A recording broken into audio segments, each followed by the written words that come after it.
¿Qué tal? Somos el equipo de Gómez García Consultoría de Inteligencia Económica. A ver, imaginen esto. Un gobierno promete simplificar los impuestos para reactivar la economía. Suena bastante bien, ¿no? Pero ¿qué pasa cuando esa promesa se lanza al aire sin una sola cifra que la respalde?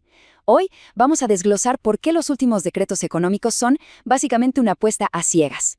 Bueno, el corazón de todo esto es el nuevo régimen simplificado del 5%. La idea, ¿cuál es? Un impuesto único y bajo para todos.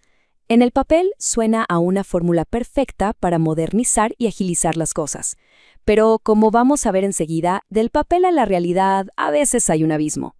Y claro, esta es la gran promesa que lo acompaña, que al simplificar todo, no solo se van a sumar más contribuyentes, sino que se le va a inyectar nueva vida a la economía entera. Es el sueño de cualquier gobierno, una solución que parece ganar por todos lados.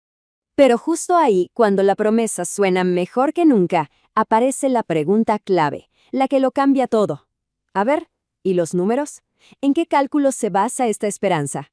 Es justo aquí donde la historia empieza a ponerse preocupante. Y esto nos lleva directo al núcleo del problema. Miren, no es una pequeña omisión, es un vacío de datos gigantesco. Una política económica que le va a tocar el bolsillo a millones no puede nacer de una corazonada. Necesita una base sólida, necesita pruebas. Aquí lo vemos claro. Es un verdadero choque de futuros. Por un lado, tenemos la promesa del gobierno, más crecimiento, más inversión, todo para arriba. Y por el otro, la fría advertencia de la lógica económica. Una rebaja de impuestos así, sin más, podría significar menos ingresos para el Estado, lo que podría contraer la economía en lugar de expandirla. Son dos caminos opuestos, y se está eligiendo uno sin tener un mapa. El punto crucial es este. La política nace con una falla de origen. Sin datos que la respalden, no es una estrategia, es una apuesta. Una apuesta a ciegas con el futuro económico de todo un país. Y para entender por qué esta apuesta es pero tan arriesgada, tenemos que mirar el debate de fondo. Hay dos grandes teorías económicas que predicen resultados totalmente distintos. Es un choque de ideas que increíblemente se está ignorando por completo.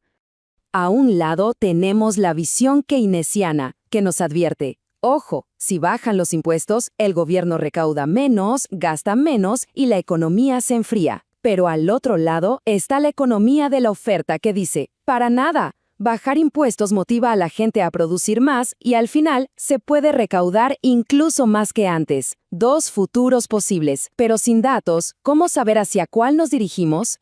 La lógica keynesiana usa un concepto que es clave: el multiplicador fiscal. Pensemos en esto. Cada peso que el gobierno gasta en un puente o en salarios no desaparece, se multiplica. El ingeniero compra en el supermercado, el del súper le paga a sus empleados y así la rueda sigue girando.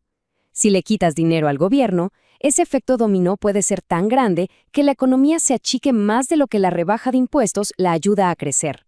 La otra cara de la moneda es la famosa curva de Laffer. La teoría dice que si los impuestos son demasiado altos, bajarlos puede, de hecho, aumentar la recaudación total. Suena casi mágico, ¿verdad? Pero aquí está el truco. Hay que saber con certeza en qué punto de la curva se encuentra la economía. Y eso no se puede intuir, eso se tiene que demostrar con números. Y esa falta de demostración, esa forma de navegar a ciegas, nos lleva a una metáfora muy potente que usa el análisis, la del aprendiz de brujo. Alguien que juega con fuerzas económicas súper complejas sin entenderlas del todo, con el riesgo de desatar un caos que después no pueda controlar. Esta cita es demoledora. Sin proyecciones, sin datos, sin fundamentos, las decisiones económicas se convierten en simple retórica.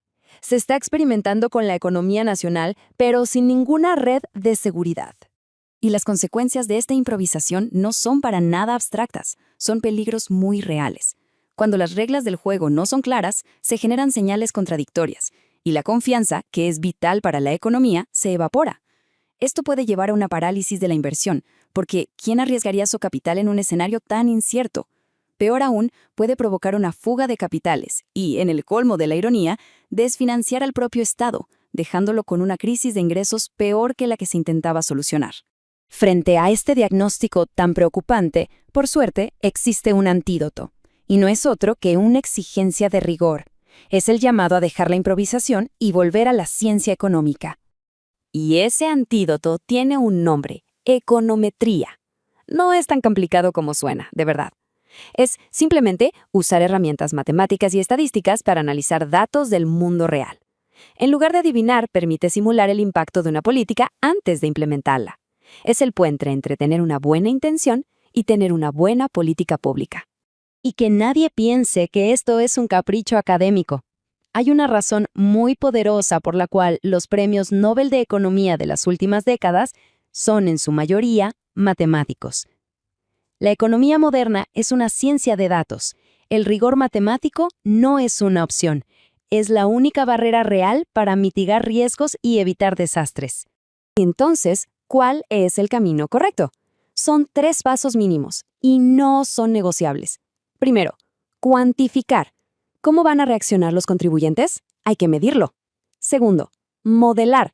Simular el impacto real en las arcas del Estado. Y tercero, sustentar. Acompañar cada decreto con los datos y las proyecciones que lo respaldan. Es la única forma de gobernar con transparencia. Al final, el llamado es a esto, a una transformación, a moverse de la intuición política a la ciencia económica aplicada, de las corazonadas a la evidencia. Y cerramos con esta pregunta, que va mucho más allá de este decreto en particular. ¿Cómo se deben tomar las decisiones que afectan el futuro de todos? ¿Con base en la intuición o en la ciencia? La respuesta que se elija como sociedad definirá ni más ni menos que el rumbo del país.